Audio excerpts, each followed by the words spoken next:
In the movements now in progress in the United States, they are opening the door for the papacy to regain in Protestant America the supremacy which she has lost in the Old World.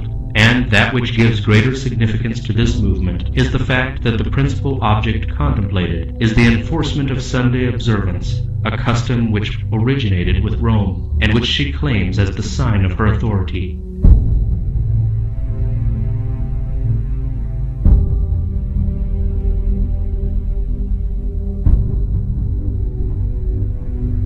It is the spirit of the papacy, the spirit of conformity to worldly customs, the veneration for human traditions above the commandments of God, that is permeating the Protestant churches and leading them on to do the same work of Sunday exaltation which the papacy has done before them. If the reader would understand the agencies to be employed in the soon coming contest, he has but to trace the record of the means which Rome employed for the same object in ages past.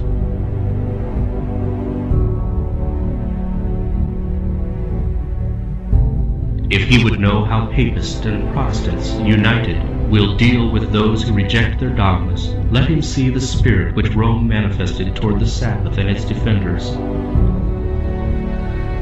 Royal edicts, general councils, and church ordinances sustained by secular power were the steps by which the pagan festival attained its position of honor in the Christian world. The first public measure enforcing Sunday observance was the law enacted by Constantine, AD 321. This edict required townspeople to rest on the venerable day of the sun, but permitted countrymen to continue their agricultural pursuits.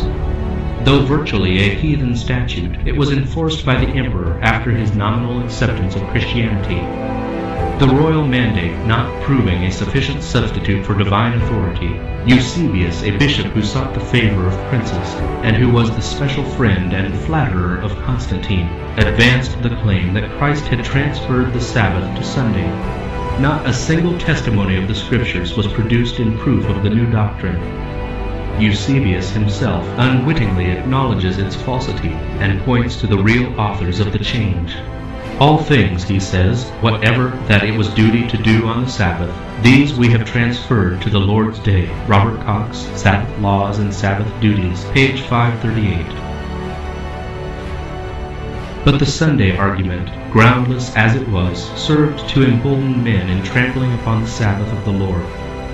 All who desired to be honored by the world accepted the popular festival. As the papacy became firmly established, the work of Sunday exaltation was continued. For a time the people engaged in agricultural labor when not attending church, and the seventh day was still regarded as the Sabbath. But steadily a change was effected. Those in holy office were forbidden to pass judgment in any civil controversy on the Sunday. Soon after, all persons of whatever rank were commanded to refrain from common labor, on pain of a fine for freemen, and stripes in the case of servants. Later it was decreed that rich men should be punished with the loss of half of their estates, and finally, that if still obstinate they should be made slaves. The lower classes were to suffer perpetual banishment. Later the Pope gave directions that the parish priest should admonish the violators of Sunday and wish them to go to church and say their prayers, lest they bring some great calamity on themselves and neighbors. The people questioned the right of their teachers to set aside the positive declaration of Jehovah, the seventh day is the Sabbath of the Lord thy God, in order to honor the day of the sun.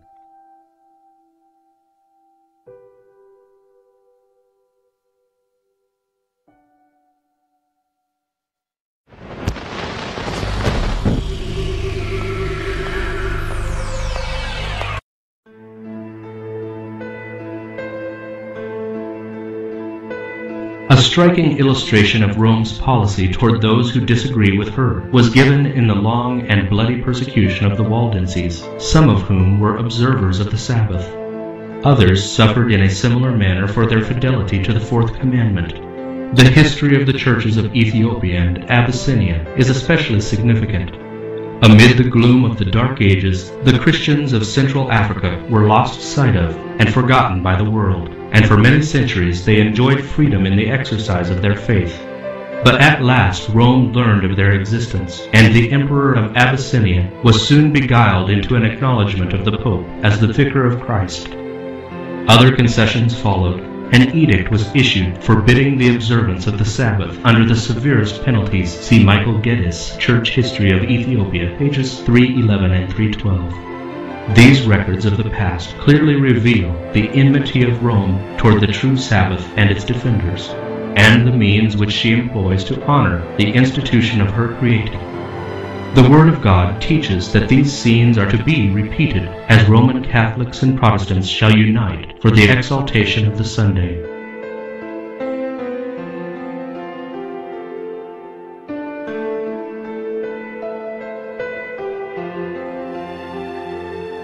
The prophecy of Revelation 13 declares that the power represented by the beast with lamb-like horns shall cause the earth and them which dwell therein to worship the papacy, there symbolized by the beast like unto a leopard.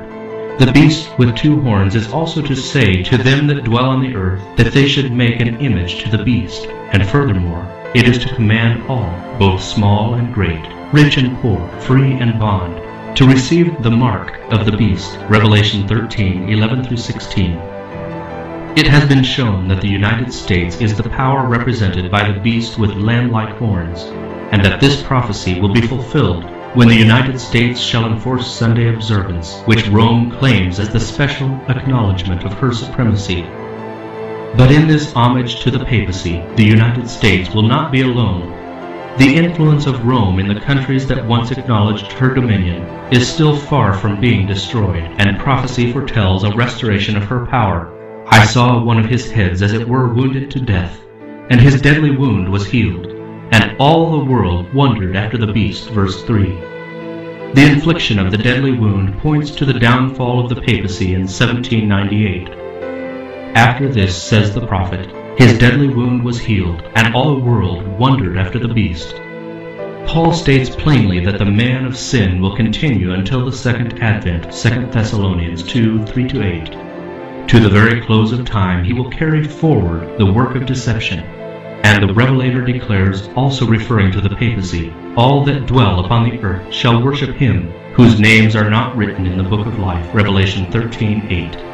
In both the Old and the New World, the papacy will receive homage in the honor paid to the Sunday institution that rests solely upon the authority of the Roman Church. Since the middle of the 19th century, students of prophecy in the United States have presented this testimony to the world. In the events now taking place is seen a rapid advance toward the fulfillment of the prediction. With Protestant teachers, there is the same claim of divine authority for Sunday keeping, and the same lack of scriptural evidence, as with the papal leaders who fabricated miracles to supply the place of a command from God.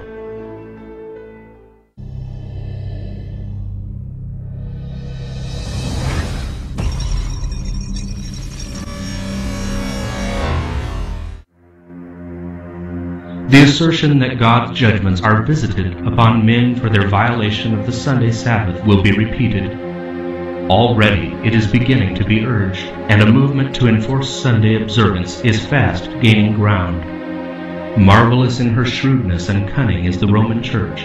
She can read what is to be. She bides her time, seeing that the Protestant churches are paying her homage in their acceptance of the false Sabbath, and that they are preparing to enforce it by the very means which she herself employed in bygone days. The Roman Catholic Church, with all its ramifications throughout the world, forms one vast organization under the control and designed to serve the interests of the Papal See.